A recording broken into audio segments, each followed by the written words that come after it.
Da bancada do PSB, senhora presidente Marisol Santos. Antes, em declaração de líder, bancada do PRD. Na tribuna, vereador Lucas Dil. Bom dia a todos. Obrigado, senhora presidente, membros da mesa, nobres vereadores, público que nos assiste também agora com as transmissões da TV Câmara retornando. Cumprimentar a todos. Hoje a fala não podia ser diferente, temos que reverberar a questão das eleições e aqui, de antemão, cumprimentar o prefeito eleito, reeleito, Adilode Domênico, o vice Néspolo, né, a todos que participaram nesta campanha, mas também não podemos olvidar de cumprimentar, né, o vereador Scalco pela campanha também, que fez vamos dizer assim, uma votação expressiva, cumprimentá-lo também pela fala e o reconhecimento que fez aqui desta tribuna e fazer também de minhas palavras as palavras de todos que me antecederam hoje aqui sobre as eleições. Um momento importante, um momento onde a gente discute a democracia, a sociedade participa. Mas gostaria hoje de falar também sobre a questão das abstenções que já foi ventilada aqui anteriormente. A abstenção no segundo turno cresce e atinge 28,64% do eleitorado de Caxias do Sul. Dizer que a abstenção não é uma prerrogativa somente aqui de Caxias, mas de todo o Brasil, a abstenção cresceu. E aqui em Caxias nós tivemos 99.941 eleitores que não foram às urnas, que não foram votar. Isto é um número muito grande. Esse número é maior do que muitos municípios do Brasil, do interior, aqui do Rio Grande do Sul, mas do Brasil principalmente. Somando-se a esses que não foram votar, que não foram às urnas, temos que acrescentar 11.676 pessoas que votaram nulo. E ainda os 8.861 que votaram em branco. Somando, então, todos estes, dá um total de 120.478. Ou seja, esse número é maior do que a própria votação do prefeito reeleito de 116.730 eleitores. Isso é um dado que choca a todos, choca a nossa população e principalmente nós, políticos, todos que estão trabalhando na política. O aumento das abstenções e dos votos nulos e brancos no Brasil reflete escancaradamente, né, um descontentamento crescente com o cenário político e social, especialmente entre os eleitores de perfis socioeconômicos específicos. E já em 2022, cerca de 32,7 milhões de brasileiros não compareceram às urnas no primeiro turno. Então, a frustração com a política, somada com a descrença nas soluções propostas pelos candidatos, está entre os principais fatores deste fenômeno. Outros motivos, né, incluem a desinformação, dificuldades logísticas como filas longas e locais de votação, um desinteresse político, particularmente entre os jovens e pessoas com escolaridade fundamental. Eu recentemente apresentei aqui no Grande Expediente uma fala justamente sobre o descontentamento dos jovens e a desinformação dos jovens.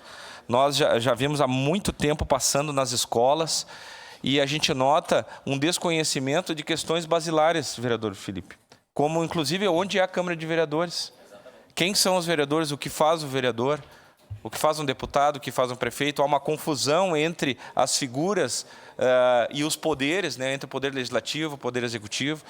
Muitas desconhecem, inclusive, né, o judiciário, inclusive, os três poderes. Bom, questões basilares da política, né, do conhecimento político. Quanto mais há questões, né, de política partidária. Então, isso aí acaba sendo ainda mais uma dificuldade de compreensão da sociedade. E eu quero falar justamente sobre quais são essas causas, né, desse número cada vez mais crescente, vereadora Tati.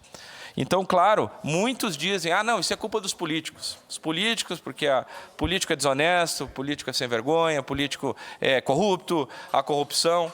Evidentemente, a gente sabe que existem, né, casos de corrupção, mas não dá para dizer que todos os políticos são corruptos, que todo mundo é sujo, que tudo é uma bagunça.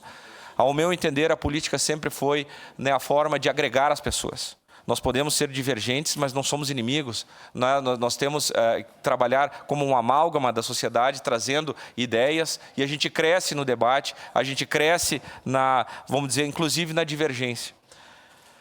Mas também a gente não pode olvidar causas já que vêm há muito tempo na nossa sociedade. Nós retornamos lá nos anos 60 e 70, o próprio regime militar desestimulou muito o debate político, onde pessoas, inclusive da geração, hoje vamos dizer da geração dos meus pais, vamos dizer, pessoas que estão com 70, 80 anos, a política ainda é um obstáculo. Não fala de política que isso aí é ruim. Não fala de política isso aí, porque naquela época dava cadeia, dava prisão, não podia se falar abertamente, tinha censura. E isso foi um dos fatos que também desestimulou uma geração inteira de debate. A nossa democracia, que ainda está engatinhando, precisa debater política de forma mais adequada. Depois, com o processo de redemocratização também se tornou vários partidos políticos que geram uma certa confusão nas pessoas, mas nós, como cidadãos e como os políticos, temos que estimular. Aqui a Câmara de Vereadores é um vetor de estímulo à sociedade, trazer essas pessoas, conversar com as pessoas, mostrar que a política ela é sim benéfica para a sociedade e se precisa da política para qualquer coisa que vamos fazer na nossa sociedade. Então, isso é um debate da sociedade. Um debate que permeia não somente os nossos colegas vereadores, mas também os deputados, senadores, mas os professores, as sociedades profissionais em geral. Nós temos que trazer luzes, né, a esses temas e trazer a participação social. O que está acontecendo no Brasil é uma crise de representatividade também. As pessoas não estão se sentindo representadas, não estão acreditando que a política possa ser, vamos dizer, a solução de problemas sociais, né? Então, somado, né, vamos dizer, a falta de atenção a causas sociais, promessas não cumpridas, né, corrupção, brigas. E um último fator que que já era presente na nossa sociedade lá nos anos 60 e 70, retornou com força e vigor nessas últimas eleições, que foi a polarização política. Então, esse debate extremista entre esquerda e direita, entre certo e errado, grenalizando qualquer discussão política, isso gera o afastamento das pessoas ao debate. Brigas entre famílias, entre vizinhos, entre colegas, entre amigos, pessoas que às vezes não se falam mais em função de questões políticas. E isso nós temos que, por isso que eu digo, trazer luzes, trazer o debate, conversar. As soluções políticas, elas não são fáceis, elas demandam tempo, elas demandam amadurecimento. O vereador Velocino sabe, como agricultor, precisa se plantar, esperar brotar, germinar e colher lá na frente. E a política é assim também. Ela não tem uma solução fácil e rápida para as coisas, elas precisam ser debatidas. E talvez essas questões, a velocidade que a sociedade quer imprimir, às vezes, por um debate, não se chega a ter o amadurecimento político necessário. Então, são vários fatores, mas que a gente tem que se debruçar sobre eles, né, e cada vez mais conversar com a sociedade, estar à disposição, trazer a sociedade para dentro das câmaras de vereadores, assembleias legislativas, câmaras de deputados, que a sociedade possa participar cada vez mais. Eu vejo com tristeza um número crescente desse e sonho que futuramente esses índices de abstenção diminuam, que a gente possa ter uma participação efetiva de nossa sociedade. Era isso, senhora presidente. Muito obrigado.